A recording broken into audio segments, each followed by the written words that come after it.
Question number 15 है a vertical pole of length 6 metre cast as shadow 4 metre long on the ground. एक 6 metre का क्या है, पोल है, 6 मीटर जिसकी लेंथ है, एक पोल है 6 मीटर लेंथ का, वो शैडो कास्ट करता है ग्राउंड पे। तो हमेशा ऐसी सिचुएशन में जब भी शैडो फॉर्म होती है किसी पोल के द्वारा या फिर किसी बिल्डिंग के, तो हमेशा एंगल कितनी डिग्री का होता है, 90 डिग्री का। यानी जब भी ट्रायंगल बनेगा वो राइट एंगल ट्रायंगल होगा। ठीक है, तो 4 मीटर का वो शैडो कास्ट करता है ग्राउंड पे। एट द सेम टाइम उसी समय पे एक टावर है जिसके लेंथ का पता नहीं है, लेकिन वो शैडो कितनी मीटर की कास्ट करता है, 28 मीटर की। तो हमको उस टावर की लेंथ फाइंड करनी है। अगर इन दोनों ट्रायंगल को मैं सिमिलर कर पाया, ट्रायंगल एबीसी, पहला ट्रायंगल एबीसी, दूसरा ट्रायंगल डीईएफ, अगर ये दोनों ट्रायंगल सिमिलर हो गए तो ऑटोमेटिकली इनकी रेशियो, इनकी जो साइड्स का रेशियो होगा वो क्या होगा, आपस में इक्वल होगा। उसकी हेल्प से मैं क्या कर सकता हूँ, ये जो एसी है यानी जो टावर की लेंथ है उसको फाइंड आउट किया जा सकता है। दोनों ट्रायंगल को क्या करना है, सिमिलर करना है। ऑटोमेटिकली एक एंगल तो हमको इक्वल दिख रहा है क्योंकि राइट एंगल ट्रायंगल फॉर्म होते हैं इस सिचुएशन में, तो ऑटोमेटिकली एंगल सी और एंगल एफ तो आपस में इक्वल है। अब मुझे एक दूसरी चीज है जो क्या करनी होगी, इक्वल करनी होगी, या तो कोई एंगल या फिर कोई साइड का रेशियो। ठीक है, तो ये कैसे किया जा सकता है, उसने एक सिचुएशन दी है कि जो ये जो शैडो फॉर्म हो रही है, शैडो जो फॉर्म हो रही है वो क्या हो रही है, सेम टाइम पे फॉर्म हो रही है। यानी जो लाइट सोर्स होगा यानी जो सन होगा वो क्या होगा, एक ही डायरेक्शन में होगा, एक ही जगह पे होगा दोनों के लिए अगर एक जगह पे है तो जब वो एंगल फॉर्म होगा वहां से जो उसकी रे आएगी, क्योंकि ये लाइन क्या होंगी, ऑटोमेटिकली ये भी सीधी है। इसको ऐसे समझिए इस सिचुएशन को कि कौन से एंगल इक्वल होंगे, कौन से एंगल इक्वल होंगे, एंगल ए, ये जो एंगल बी है ये क्या होंगे आपस में, बी और ई, एंगल बी और ई आपस में इक्वल होंगे। ये कैसे होंगे, ये टावर की लेंथ है, ये दोनों टावर हैं सपोज। ठीक है, ये दोनों टावर हैं, जो लाइट सोर्स है उसकी वजह से रे कहां से आ रही है, यहां से आ रही है, इस तरह से आ रही है। ठीक है, और जो एंगल फॉर्म हो रहा है वो फॉर्म हो रहा है यहां पे नीचे, यहां पे एंगल फॉर्म हो रहा है। तो ये एंगल बी और एंगल ई, एंगल बी और एंगल ई क्या होंगे, आपस में इक्वल होंगे। क्यों इक्वल होंगे, क्योंकि सेम इंक्लिनेशन पे है, यानी इनका जो इंक्लाइन एंगल है वो क्या है, सेम है। सपोज यहाँ पे कोई खड़ा है, कोई भी ऑब्जेक्ट है यहाँ पे, या फिर कोई पर्सन है, यहाँ से जब वो देखेगा सन की तरफ, यहाँ से जब वो सन की तरफ देखेगा, क्योंकि शैडो फॉर्म हो रही है, इसका मतलब सन की वजह से फॉर्म हो रही है, तो वो जब भी सन की तरफ देखेगा तो यहाँ से जो भी पर्सन देखेगा, सन अपनी जगह पे है, सेम टाइम पे शैडो फॉर्म हो रही है तो सन अपनी जगह पे है। अगर कोई पर्सन यहाँ से सन की तरफ देखता है तो वो एक सर्टेन एंगल पे देखेगा, सपोज 45 कह देता हूँ, सपोज 45। ठीक है, तो सन अगर 45 डिग्री के एंगल पे है टावर के केस पे, टावर के पास कोई पर्सन खड़ा है बी पॉइंट पे और यहाँ से सन की तरफ देखता है, तो 45 डिग्री अगर एंगल बन रहा है, उसी टाइम एक दूसरा पर्सन है वो भी खड़ा होकर सन की तरफ देख रहा है ई पॉइंट पे। तो क्योंकि सेम टाइम पे बात हो रही है, अगर सेम टाइम नहीं होता तो ये दोनों एंगल इक्वल नहीं हो सकते थे। सेम टाइम पे है इसलिए ये दोनों एंगल इक्वल होंगे। क्यों, क्योंकि सेम इंक्लिनेशन एंगल बनेगा इस वजह से। ठीक है, आई होप ये पॉइंट आपको पता चला होगा, समझ में आया होगा।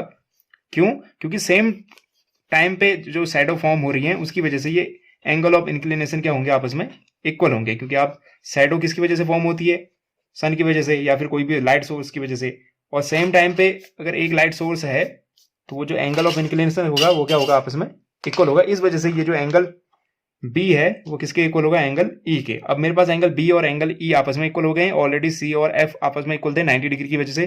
तो दो ट्रायंगल जिनके दो एंगल इक्वल हैं वो क्या होते हैं, आपस में सिमिलर होते हैं बाई ए सिमिलरिटी की वजह से।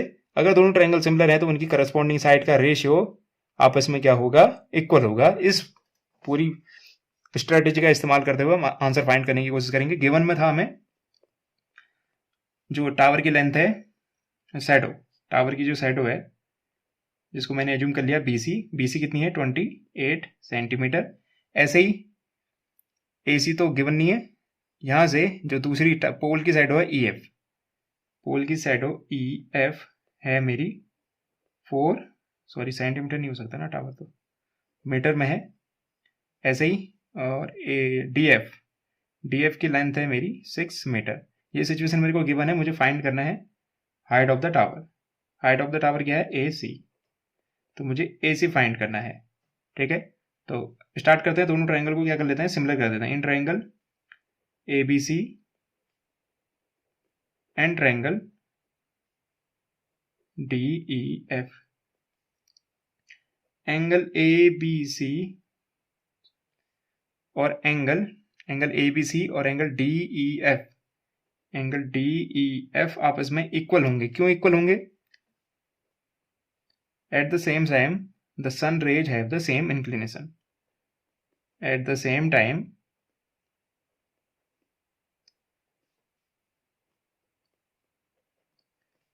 sun ray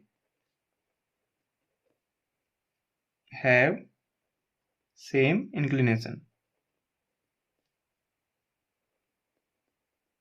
इस वजह से ये दोनों एंगल क्या होंगे? आपस में इक्वल होंगे।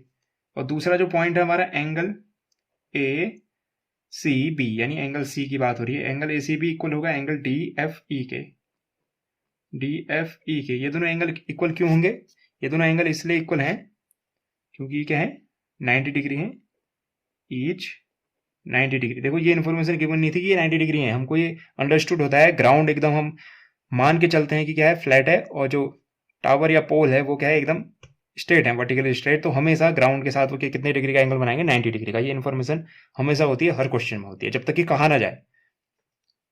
तो ये दोनों हमको क्या रिजल्ट दे रहे हैं कि triangle ABC is similar to triangle DEF। क्यों हो रहा है ऐसा?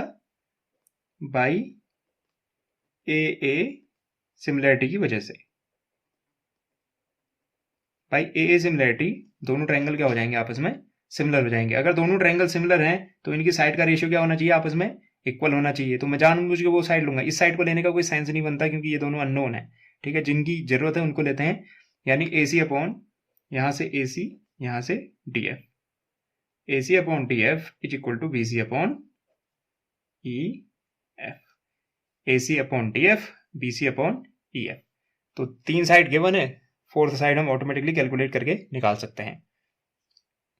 तो इसको लिखा जा सकता है, AC की वैल्यू तो हम फाइंड आउट करने की कोशिश कर रहे हैं। यहां से अगर मैं AC इक्वल टू लिखूं, AC इक्वल टू क्या हो जाएगा?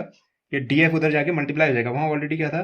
BC अपॉन EF, और ये DF वहां जाके मल्टीप्लाई हो गया। इसको कैलकुलेट कर लेते हैं। BC की जगह क्या है वैल्यू? BC की जगह 28 और EF की जगह है 4 और DF की जगह है 6। तो इसको कैलकुलेट कर लेंगे तो हमारा आंसर आ जाएगा।